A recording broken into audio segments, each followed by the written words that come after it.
Valedictorian 2016, the class of 2016 with a 3.993 grade point average, Mr. Landon Camp.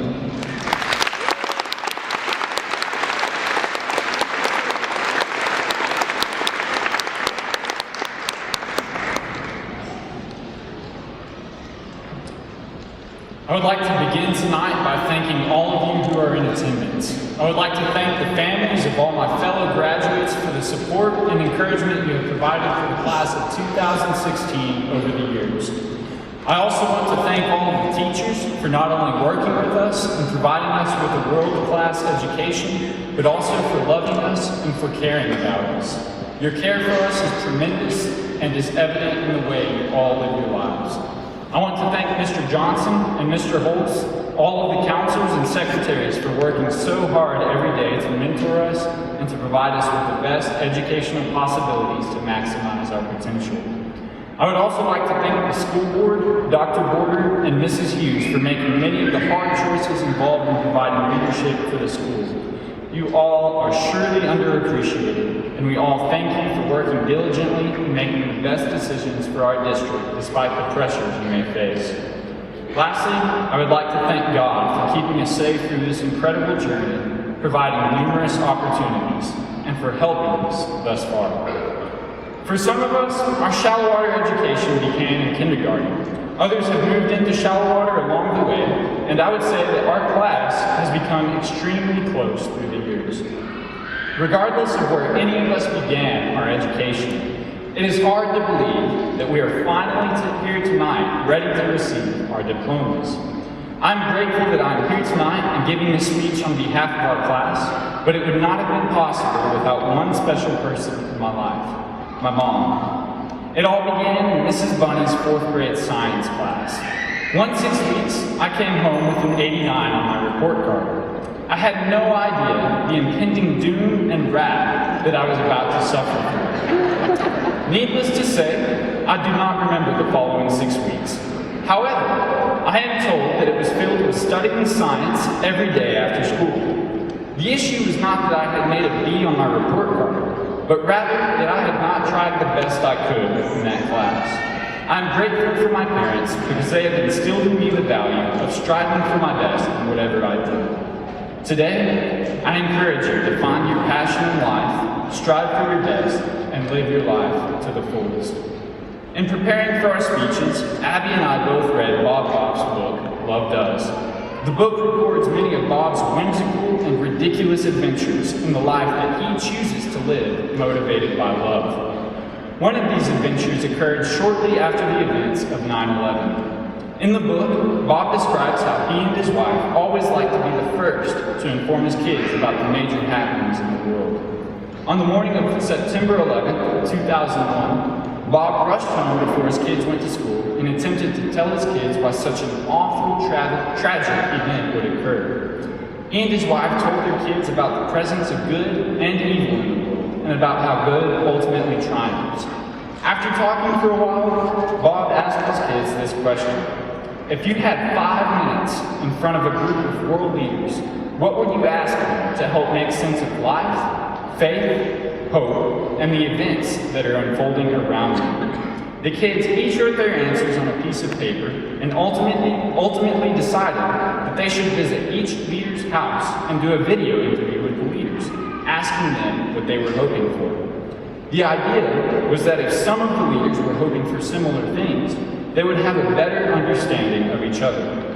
Bob thought this was a great idea, and pretty soon, the kids wrote each world leader asking them if they could fly over to meet and interview them, not expecting to receive positive responses. Initially, most replied no, but eventually, the kids received a yes. More yeses came in, and after all the replies came, there were a total of 29 invitations for the kids to fly across the globe to meet different leaders. Bob and his wife, Maria, knew they had to take their kids as they had promised they would if they were invited. Much to their teacher's dismay, the Goff family took their kids out of school and flew all over the world, from Jerusalem to Hungary, to meet world leaders, some who were former communist heads of state, and others who had even proclaimed death to America and death to Israel. This all sounds like an insane idea, but the Goff family followed through anyway. And love does. Bob writes about the experience. So we sold the pickup truck and went, because that's how love rolls. It does. He continues, something happens when you get engaged, doesn't it? It changes everything. And the friendships made during those early days by the kids continue to this day and have dramatically expanded. Why? Because they were authentic friendships. There were no angles, no plan in particular other than to be friends. There was no agenda either. There was nothing on the other side of the equal sign to make it balance, just us. And it was all about whimsy, but it was a strategic whimsy on the kids' part, one that was wise beyond its years. Love Does is filled with many more stories about Bob Goff and his adventures as he strives to live life to the fullest. One of the reasons Bob Goff is able to live a full and rich life is because he loves and is passionate about what he does.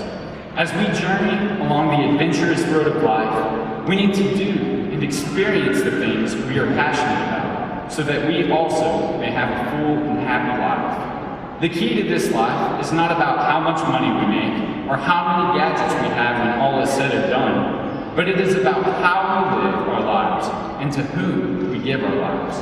That being said, each of us has a choice that we can make today and every day of our lives. We can choose today to live a life motivated by greed and selfish ambition, trying to get as many things that will ultimately be worthless by the time we die. Or we can choose today to live a life motivated by love and by the people we love. We have the opportunity today to do things that inspire us and to impact people through our passion and love that would not otherwise be touched. Life is too short not to do the things that we are passionate about, or to not live motivated by love. We have seen firsthand how short life can be through the loss of our friend Justice Chavez. However, we have also seen firsthand and have been touched firsthand by the life of Justice. A life motivated not by greed or selfish ambition, but by love for us and by the passion he had in everything he did. Marianne Williamson once wrote, "Our deepest fear is not that we are inadequate. Our deepest fear is that we are powerful beyond measure. It is our light, not our darkness, that most frightens. We ask ourselves, who am I to be brilliant, gorgeous, talented, fabulous? Actually, who are you not to be? You are a child of God. Your playing small does not serve the world. There is nothing enlightened about shrinking so that other people won't feel insecure around you. We are all meant to shine as children do. We were born to make manifest the glory of God that is within us. It's not just in some of us, it's in everyone. And as we let our own light shine, we unconsciously give other people permission to do the same. As we are liberated from our own fear, our presence automatically liberates others. Justice Chavez let his light shine. Justice was not afraid of allowing his light to shine, and by doing so, others around him began to shine as well. My encouragement to you today is to live such a life. Live a life motivated by love and passion. Live a life full of whimsy and ridiculous adventures. Live a life full of big dreams. Live a life full of striving for big dreams. Live a life full of achieving big dreams. Simply put, live life to the fullest. Thank you.